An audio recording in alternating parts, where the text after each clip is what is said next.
Hadir kembali Ustadz Dr. Dudu Hermawan MAG dengan tausiahnya yang dapat menambah wawasan keislaman, keimanan, dan ketakwaan Anda. Simak terus video-video terbaru di channel YouTube Hermawan Al-Garuti. Jangan lupa like, share, and subscribe. Assalamualaikum warahmatullahi wabarakatuh. Alhamdulillahirabbil alamin. Wassalatu wassalamu ala asyrafil anbiya'i wal mursalin wa ala alihi wa sahbihi ajma'in amma ba'du. Saudara kaum muslimin, saya dalam keadaan berkeringat ya di pagi hari ini. Tapi tidak persoalan, saya akan menjawab berbagai pertanyaan yang datang dari saudara-saudara sekalian yang ada di channel YouTube ya. Silakan di hadapan saya ini ada yang membacakan pertanyaan-pertanyaan dari saudara. Silakan. Resi Fatmawati. Pertanyaan dari saudari Resi Fatmawati. Bagaimana Ya. sikap kita terhadap orang yang mengaku ucapannya adalah wahyu Allah namun tetap mengakui Rasulullah? Ya, bagaimana sikap kita terhadap orang yang mengaku ucapannya itu adalah wahyu Allah, namun tetap mengakui Rasulullah. Ya, perlu saya sampaikan suatu hadis yang mengatakan qad intahat al-wahyu. Wahyu itu sudah berakhir. Walakin ar-ru'ya as-shadiqah, tapi yang ada ialah mimpi yang benar. Wahyu itu sudah berakhir. Kalau ada orang yang mengatakan ada wahyu atau orang menerima wahyu, itu tidak benar. Kenapa? Karena wahyu sudah berakhir. Tapi kalau dia mengatakan apa yang saya katakan ini wahyu, nah wahyu itu harus dilihat ada enggak di dalam Al-Quran, ada tidak di dalam hadis qudsi. Kalau ada dalam hadis qudsi, ada di dalam Al-Quran, berarti itu betul wahyu. Tapi bukan wahyu yang baru, wahyu yang sudah ada, yaitu Quran dan hadis qudsi. Itu saja. Jadi kalau dia mengatakan dia menerima wahyu, itu bohong, tidak benar. Kenapa? Karena qad intahat al-wahyu. Wahyu itu sudah berakhir. Yang ada adalah ar-ru'yah as-shadiqah. Gitu ya. Itu yang pertama dari Resi. Yang kedua silakan. Dari Abdul Agisna Syafi'i. Abdul Agisna Syafi'i. Ya, bagaimana pertanyaannya? Apakah sekarang kita masih dibolehkan mempelajari kitab Taurat, Injil, Zabur atau sudah terkumpul semua di dalam Al-Quran? Apakah kita sekarang boleh mempelajari kitab Taurat, Injil, dan Zabur atau semuanya itu sudah terkumpul di dalam Al-Quran? Ya. Pada zaman Nabi SAW ada orang yang masuk Islam, tadinya Yahudi. Lalu orang itu masih tetap saja membawa kitab Taurat gitu. Lalu hal itu sampai kepada Nabi, lalu turun ayat suci Al-Quran, yaitu ya ayyuhalladzina amanu udkhulu fisilmi kafah. Wahai orang yang beriman, masuklah kalian kepada Islam secara kafah. Jadi kalau sudah masuk Islam, sudah tidak perlu belajar kitab yang lain. Nah ini saya sebetulnya dulu mempelajari Injil. Saya pelajari Tripitaka, ya Weda, itu saya pelajari ya. Lalu saya pelajari juga Taurat, saya pelajari juga kitab Zabur. Saya punya kitab Zabur, saya punya Injil. Saya punya juga kitab kitab-kitab agama Hindu. Ya, saya punya itu. Dan saya pelajari gitu untuk membandingkan. Tetapi Nabi mengatakan tadi berdasarkan firman Allah, tidak perlu mempelajari lagi kitab yang lain kalau Anda sudah masuk Islam. Yang tadinya Kristen tidak harus membaca lagi Injil. Sudah Al-Quran itu cukup. Kalau Anda tadinya Yahudi, tidak perlu lagi membaca Taurat. Al-Quran itu sudah cukup. Di dalam Al-Quran itu sudah mencakup ajaran-ajaran yang dibawa oleh para nabi terdahulu. Maka Al-Quran itu musaddiqol lima baina yadaihi, kitab yang membenarkan kepada apa yang ada pada mereka, membenarkan yang ada pada Taurat, membenarkan yang ada pada Injil, ya, membenarkan yang ada pada Zabur dan suhuf-suhuf sebelum Nabi Muhammad SAW. Ya, jadi kalau mau lengkap Taurat, Injil, Zabur itu adanya dalam Al-Quran, sehingga ada orang yang mengatakan Nabi Muhammad itu hanya mengutip-ngutip kitab terdahulu.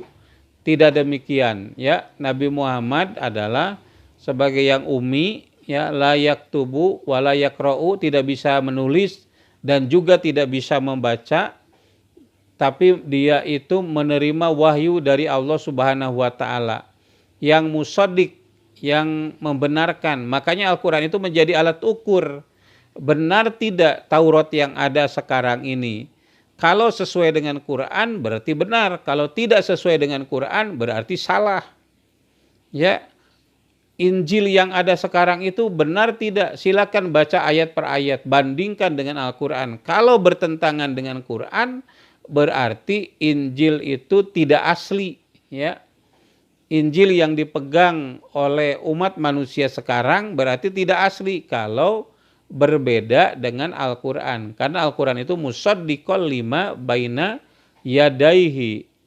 Jadi kalau misalnya di dalam Injil dikatakan bahwa Nabi Isa alaihissalam mati disalib, maka Al-Quran mengatakan wama qataluhu wama sholabuhu walakin subbihalahum. Mereka itu orang Yahudi tidak membunuh Isa, tidak menyalib Isa, tetapi disamarkan kepada mereka. Ini sesuai dengan kitab Injil Barnabas. Jadi kalau ada Injil lain yang mengatakan Nabi Isa disalib, dibunuh oleh Yahudi, berarti itu tidak benar. Karena apa? Ukurannya adalah Al-Quran ini gitu. Nah, saya kira begitu ya. Itu untuk pertanyaan dari saudara Abdul Agisna, ya. Dilanjut dengan pertanyaan berikutnya. Pertanyaan hampir sama, Mira dan Emi. Ya, pertanyaan Mira dan Emi. Apa itu pertanyaannya? Apakah wajib untuk mempelajari semua kitab Allah tersebut? Apakah wajib mengamalkannya? Ya, tidak wajib. Ya, pertanyaannya apakah wajib mempelajari kitab-kitab tersebut dan wajib mengamalkannya? Jawabannya tidak wajib. Ya, pelajari saja Al-Quran. Kalau Anda mempelajari kitab lain sementara Al-Quran belum dipelajari, apa jadinya gitu. Padahal Al-Quran itu alat ukur benar atau tidaknya kitab-kitab yang lain gitu. Jadi tidak perlu mempelajari kitab lain. Saya pada waktu di SMA saya sudah belajar filsafat, ya. Lalu guru saya bilang sebelum belajar filsafat pelajari dulu akidah yang benar. Maka saya pelajari Tijan Ad-Daruri, saya pelajari Kifayatul Awam, saya pelajari Jauharatut Tauhid, ya, sampai mendalam. Saya pelajari kitab-kitab yang lain. Nah, saya belajar filsafat tidak terpengaruh sedikit pun. Kan banyak mahasiswa akidah filsafat yang tidak mau sholat, tidak mau puasa, ya, setelah mempelajari filsafat, ya.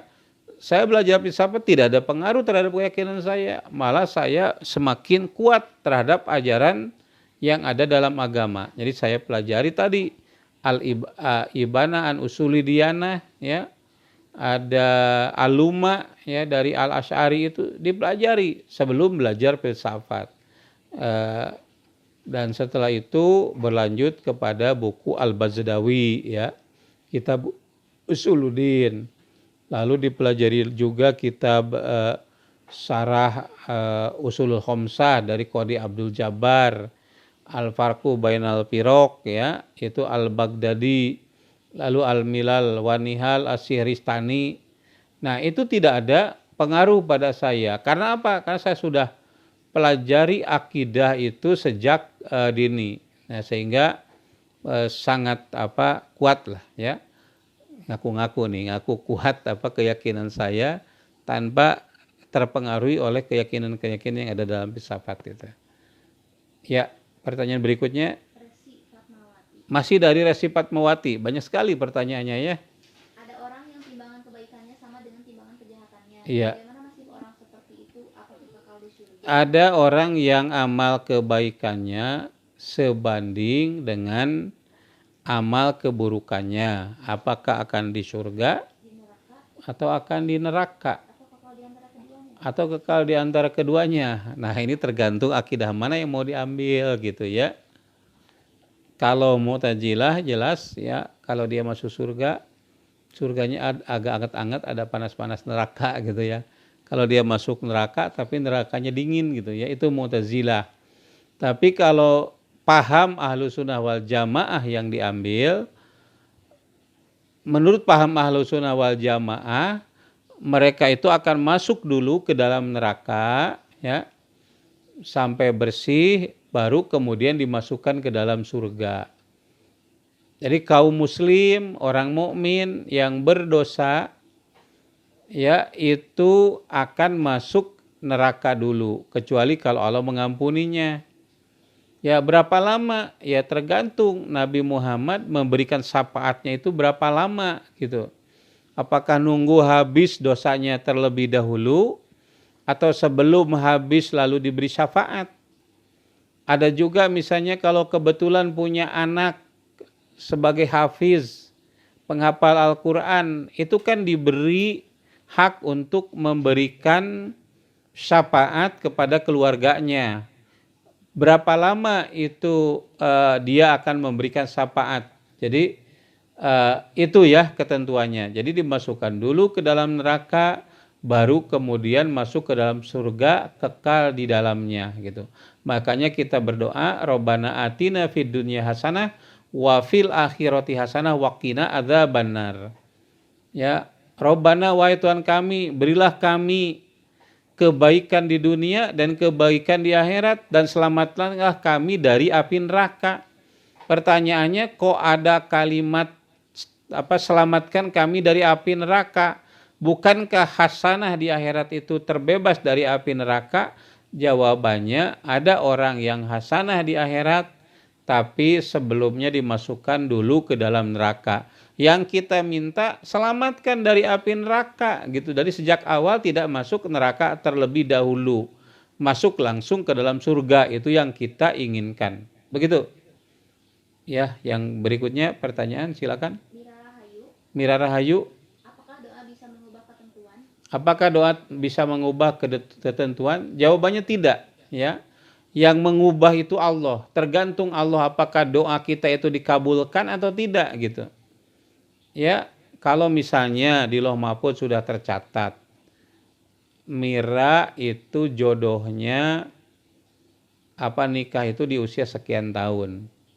Ya, tapi doa supaya minta diberi jodoh itu umur 19 tahun gitu. Nah, apakah akan berubah? Ya Allah yang akan menentukan. Yamhullah wa yusbit.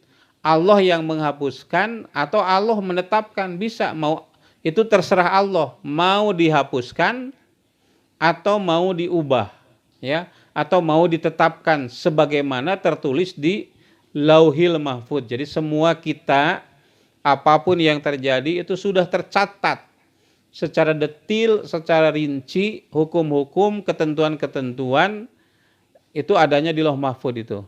Ya, begitu. Silakan. Berikutnya pertanyaan. Iya, pertanyaan dari Emi Nuraini gitu.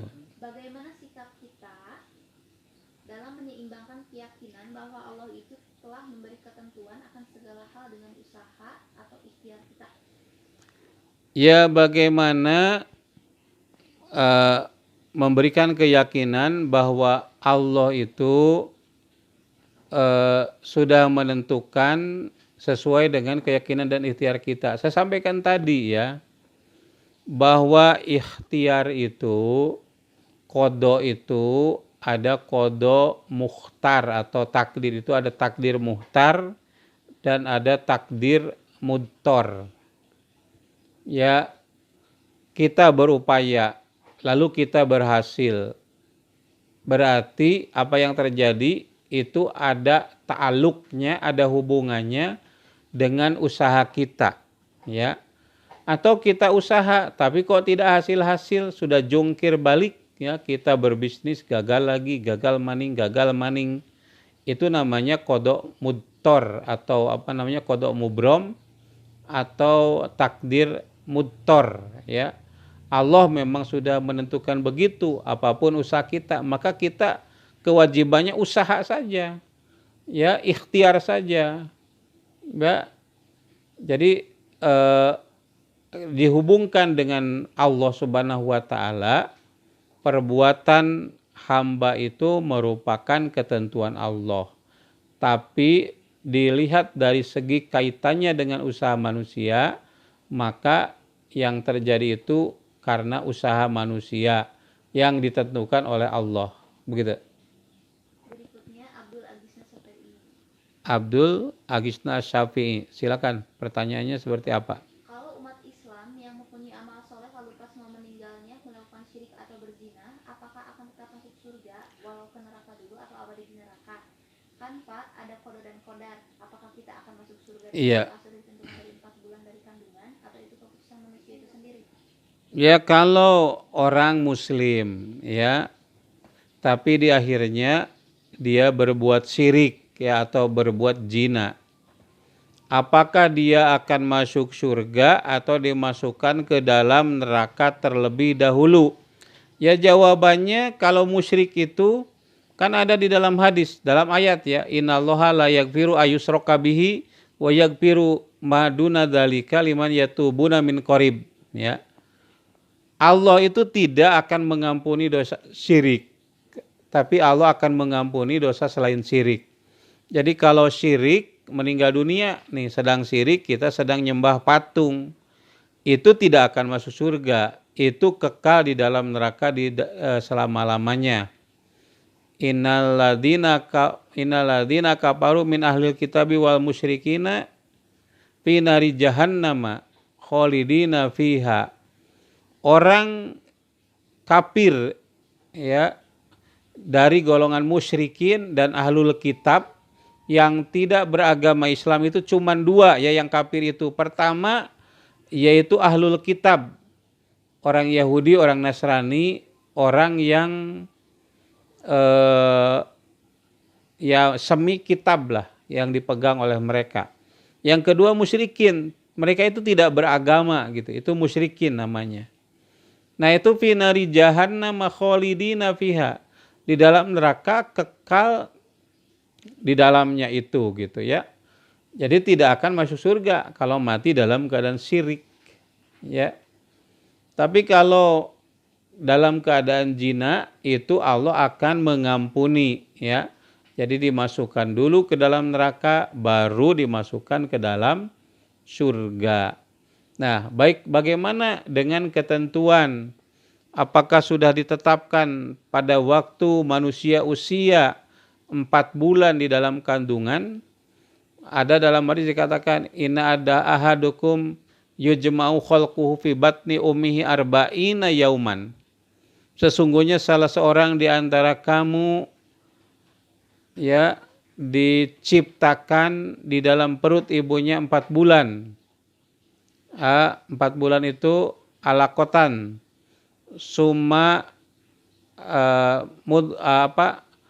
nutpatan, ya, nutpah dulu, baru alakoh 4 bulan juga, baru mudgoh itu juga 40 hari, ya, bukan 4 bulan, 4 hari, 30 hari, 40 hari, ini salah kok, 40 hari, ya, berarti 4 bulan, ya, ini kok berbelit-belit, ya. 40 hari dalam bentuk nutpah, 40 hari dalam bentuk alaqoh, 40 hari dalam mudgoh. Payun pahu fihi min ruh, kemudian di dalamnya ditiupkan roh. Payuk tabu bi arba'i kalimatin, maka ditetapkan oleh Allah 4 kalimat. Dicatat sa'idun aw sakiyun, ya, amaluhu ajaluhu, amal dan ajalnya, itu dicatat. Amal dan ajalnya. Jadi dicatat pada waktu usia 4 bulan di dalam kandungan, ya, itu sudah dicatat begitu. Nah, tetapi, ya, tadi kalaupun sudah dicatat, ada qada mubrom, ada qada mu'alak. Ada takdir mukhtar, ada takdir mudtor. Ada ketentuan Allah yang bisa kita usahakan melalui doa atau ikhtiar lain, dan ada yang juga tidak bisa. Nah, jadi tergantung kepada kita mau usaha atau tidak gitu untuk mengubah apa yang sudah ditentukan oleh Allah. Tapi Allah yang mengubahnya, bukan doa kita, bukan usaha kita, ya. Silakan yang berikutnya pertanyaannya. Mira Rahayu, Masih Mira Rahayu ya. apakah boleh jika perempuan yang sedang haid berwudu? Apakah boleh wanita yang sedang haid itu berwudu? Jawabannya boleh ya. Tapi semata-mata bukan untuk toharoh, tapi untuk nadipah. Nadipah itu artinya kebersihan saja gitu. Gitu. Masih berapa lama nih teh? Ini masih ada? Ini baru 20 menit. Iya, silakan kurang lebih 10 menit lagi ya, silakan. Si Fatmawati. Ya, Resi Fatmawati. Ada yang berpendapat bahwa ketika sholat itu tidak harus bersih asal tidak najis, semisal pakaian tapi banyak lumpur atau tanah mengenai tubuh kita. Meskipun tidak dalam kondisi darurat sekalipun, bagaimana Iya. tanggapan Bapak? Mengenai toharoh ini sudah bukan akidah lagi ya, berarti ya. Mengenai toharoh ini memang salah satu dari syarat sah sholat ya. Tawaf itu adalah suci dari hadas dan najis gitu, bukan dari kotoran. Asal bersih dari najis dan hadas itu boleh, walaupun misalnya ini baju saya sudah berapa hari ini sudah bau keringat ya, sudah 4 hari saya pakai, ini masih boleh. Kenapa? Walaupun kotor, karena tidak terkena najis. Ya, tidak karena terkena najis, misalnya air kencing atau kotoran yang lain gitu, itu tidak kena, maka masih boleh dipakai untuk melaksanakan sholat gitu. Nah, saya kira itu saja mungkin Teh Winardi ya, Winardin. Terima kasih, mudah-mudahan apa yang saya sampaikan ini bermanfaat ya. Nanti kita menyampaikan berbagai masalah yang berkaitan dengan toharoh. Jadi sekarang selesaikan dulu masalah akidah. Terima kasih. Wassalamualaikum warahmatullahi wabarakatuh.